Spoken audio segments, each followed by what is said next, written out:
পাবনার সুজানগরে দুর্গা মন্দিরের প্রতিমা ভাঙচুরের ঘটনায় মোহাম্মদ বাচ্চু আলমগীর ওরফে আগুন বাচ্চু নামে যুবলীগের এক কর্মীকে গ্রেপ্তার করেছে পুলিশ। সোমবার বিকেলে সংবাদ সম্মেলনে পুলিশ সুপার মোহাম্মদ মোর্তজা আলী খান জানান, গোপন খবরে রোববার রাজবাড়ির গোয়ালন্দ ঘাট এলাকার একটি আবাসিক বোর্ডিং থেকে তাকে গ্রেপ্তার করা হয়। গ্রেফতার আগুন বাচ্চু সুজানগর পৌরসভার মসজিদপাড়া এলাকার বাসিন্দা। তার ছোট রেদওয়ান নয়ন সুজানগর এনএ কলেজ শাখা ছাত্রলীগের সভাপতি ছিলেন। গত মঙ্গলবার রাতে সুজানগরের পালপাড়া এবং এর 3 দিন আগে নিশিপাড়া দুর্গা মন্দিরের প্রতিমা ভাঙচুর করা হয়। পরে পালপাড়া মন্দির কমিটির পক্ষ থেকে থানায় একটি মামলা করা হয়। দুর্গা মন্দিরের প্রতিমা ভাঙচুরের ঘটনায় বুধবার প্রত্যাহার করা হয় সুজানগর থানার ওসি সাকিউল আজমকে।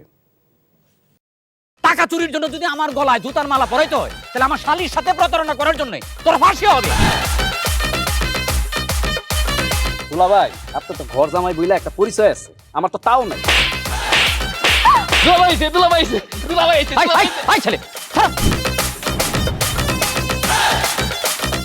রাজনৈতিক ফ্যামিলির মেয়ে হয়ে ওই কাজ করবে। যারে পাবো আরে পিটাবো, রক্তের নেশায় ধরছে, রক্তের নেশায়, কাঁচা রক্তের নেশায় ধরছে। তোমার এই পলিটিক্স আমার বাম পকেটে থাকে। তোদের বউরে ঝামেলা পাকাই। এই বেটাই, আমি তখন বিয়ে করিনি। দুইটার আমি গুলি করে মারু। মাসুদরা কোনোদিন ভালো হয় না।